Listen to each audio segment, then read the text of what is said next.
Assalamualaikum dear students, welcome to lecture series on chemistry of D block elements. आज से हम coordination chemistry शुरू करने जा रहे हैं। मेन फोकस हमारा डी ब्लॉक एलिमेंट्स होगा। Coordination chemistry of D block elements हो, coordination chemistry of A block elements, coordination chemistry of lanthanide actinides को हम फिलहाल डिस्कस नहीं करेंगे। हमारा फोकस होगा सिर्फ डी ब्लॉक एलिमेंट्स के ऊपर हो। तो चलो स्टार्ट कर लेते हैं एक छोटे से टॉपिक से। व्हाट आर एडिशन और मॉलिक्यूलर कंपाउंड्स हो। एडिशन और मॉलिक्यूलर कंपाउंड्स हमारे पास कौन से हैं?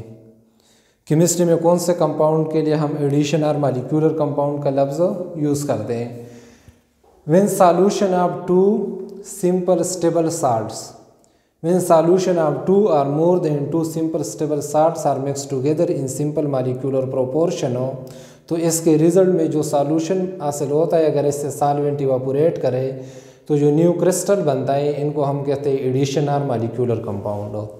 फॉर एग्जांपल ये हमारे पास एक सिंपल स्टेबल साल्ट था, पोटाशियम क्लोराइड का सॉल्यूशन था, और ये हमारे पास दूसरे simple stable salt magnesium chloride का सॉल्यूशन था। जब हमने ये दो सॉल्यूशन मिक्स कर दिए इन सिंपल मॉलिक्यूलर प्रोपोर्शन, तो फिर इससे सॉल्वेंट इवापोरेट किया, तो इसके रिजल्ट में जो क्रिस्टल बन गया कर्नालाइट का, ये हमारे पास एडिशन और मॉलिक्यूलर कंपाउंड है। इसके लिए इसको हम क्या कहते हैं? एडिशन और मॉलिक्यूलर कंपाउंड हो।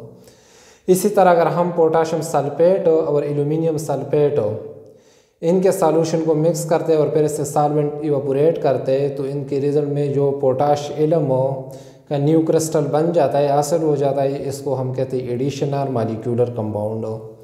इसी तरह अगर हम एमोनियम सल्फेट और पेरस सल्फेट के साल्ट सॉल्यूशन को मिक्स कर देते हैं और फिर इससे सॉल्वेंट इवापोरेट कर देते हैं, तो जो न्यू क्रिस्टल बनता है मोर साल्ट का, ये हमारे पास एक एडिशन और मॉलिक्यूलर कंपाउंड है। इसी तरह अगर हम आयरन साइनाइड और पोटाशियम साइनाइड हो, ये दो साल्ट है, इनके सॉल्यूशन को मिक्स कर देते हैं और फिर इससे सॉल्वेंट इवापोरेट कर देते हैं, तो पोटाशियम पेरोसाइनाइड का न्यू क्रिस्टल बन जाता है। ये एक एडिशन और मॉलिक्यूलर कंपाउंड है। तो अब आप लोगों को समझ आ गया होगा कि एडिशन और मॉलिक्यूलर कंपाउंड हमारे पास कौन से होते हैं। Means salt crystallize with solvent molecules हो। सॉल्वेंट हमारे पास H2O भी हो सकता है, NH3 भी हो सकता है, H2O2 हाइड्रोजन परऑक्साइड भी हो सकता है। इसके रिजल्ट में जो कंपाउंड बनते हैं, इनको भी हम एडिशन और मॉलिक्यूलर कंपाउंड कहते हैं। फॉर एग्जांपल अगर सॉल्वेंट H2O था तो फिर इनको हाइड्रेट्स कहते हैं, अगर एमोनिया था तो फिर इनको एमोनिएट कहते हैं, पर ऑक्सीहाइड्रेट था, हम हाइड्रोजन परऑक्साइड था तो इनको फिर हम पर ऑक्सीहाइड्रेट कहते हैं। तो इनके एग्जांपल ये हमारे पास है कॉपर सल्फेट 5 हाइड्रेट हो गया, कैल्शियम क्लोराइड 6 एमोनिएट हो गया, सोडियम हाइड्रोजन परऑक्साइड 1 पर ऑक्सोहाइड्रेट हो गया।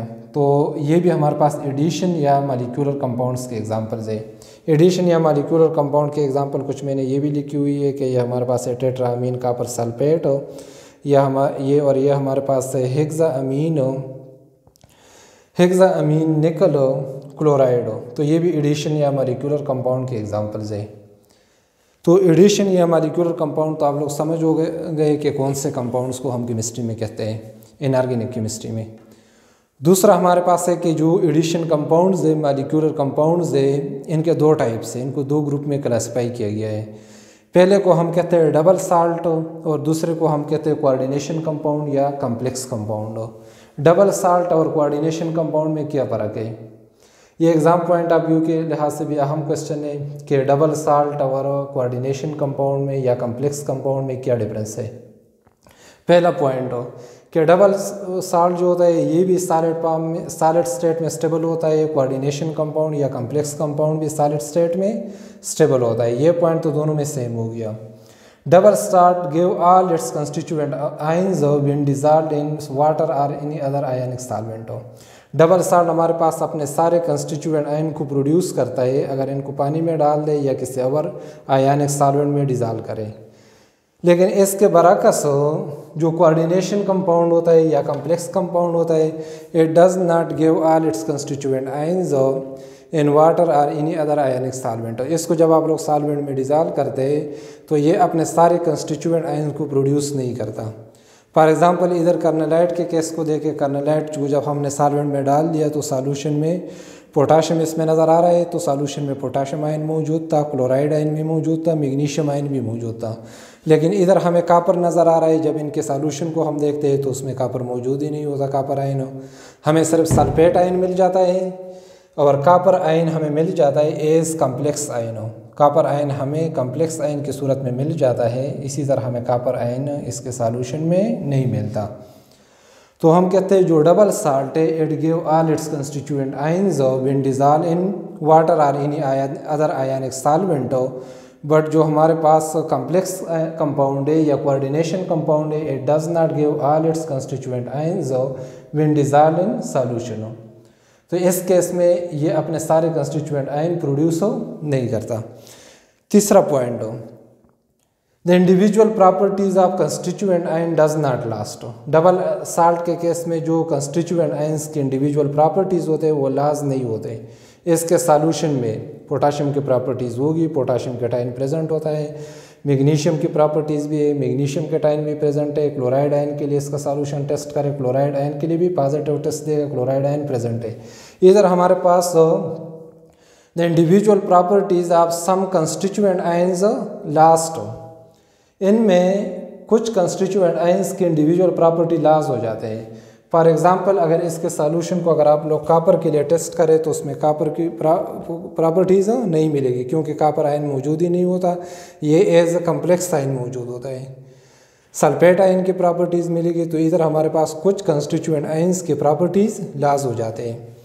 तो ये हमारे पास डबल साल्ट और कम्प्लेक्स कंपाउंड या कोऑर्डिनेशन कंपाउंड में मेन डिफरेंसेस है कि डबल साल्ट के केस में आप लोग के सारे आयन्स मिल जाते हैं, लेकिन जो कम्प्लेक्स कंपाउंड्स होता है उनमें आप लोग के सॉल्यूशन में कुछ आयन्स मिल जाते हैं और कुछ ions as a complex ion मिल जाते हैं, लेकिन वो इंडिविजुअल आयन्स नहीं मिलते। तो ये इनमें मेन डिफरेंस हो गया। अब जो हमारे पास कम्प्लेक्स कंपाउंड या कोऑर्डिनेशन कंपाउंड को तो आप लोगों को पता चल गया। जो कोऑर्डिनेशन कंपाउंड है या कम्प्लेक्स कंपाउंड है इनमें कैटायन कम्प्लेक्स होगा, कैनाइन कम्प्लेक्स होगा। तो दोनों केसेस होते हैं। फॉर एग्जांपल ये मैंने एक एग्जांपल लिखा हुआ है पोटाशियम हेक्सासियानोपेरेट का। इसमें कैटायन जो है ये सिंपल है, लेकिन जो एनाइन है वो कम्प्लेक्स एनाइन है। इसी तरह इस एग्जांपल में अगर आप लोग देखें हेक्साअमीन कोबाल्ट क्लोराइड हो तो इधर अब कैटायन कम्प्लेक्स है और एनाइन सिंपल है। इधर कैटायन सिंपल था तो इधर कैटायन कम्प्लेक्स है, इधर एनाइन कम्प्लेक्स था तो इधर एनाइन सिंपल है। तो इनमें कैटायन और तीसरे एग्जांपल में अगर आप लोग देखें तो कैटायन भी कम्प्लेक्स है और एनाइन भी कम्प्लेक्स है। यह हमारे पास है टेट्रा अमीन प्लाटीनियम टेट्रा क्लोरोप्लाटिनेट। इसमें देखें तो कैटायन भी कम्प्लेक्स है और एनाइन भी कम्प्लेक्स है। और जो न्यूट्रल कम्प्लेक्सेस होते हैं वो सॉल्यूशन में कोई आयन प्रोड्यूस नहीं करेगा। फॉर एग्जांपल टेट्रा कार्बोनाइल निकल हो गया या डाई अमीन डाई क्लोरोप्लाटिनियम हो गया, तो ये सॉल्यूशन में कोई आयन प्रोड्यूस नहीं करेगा। ये हमारे पास न्यूट्रल कम्प्लेक्सेस है। तो आज आप लोगों ने कुछ डिफिनीशन तो समझ गए होंगे कि एडिशन और मॉलिक्यूलर कंपाउंड्स इनके टाइप डबल साल्ट और कोऑर्डिनेशन कंपाउंड या कम्प्लेक्स कंपाउंड्स हो। Coordination chemistry the study of coordination compound, the study of complex compound is called coordination chemistry. तो आने वाले लेक्चर में इंशाल्लाह हम कोऑर्डिनेशन केमिस्ट्री पर मज़ीद कुछ डिस्कशन होगा। आज की इतने ही काफ़ी है। अल्लाह हाफ़िज़।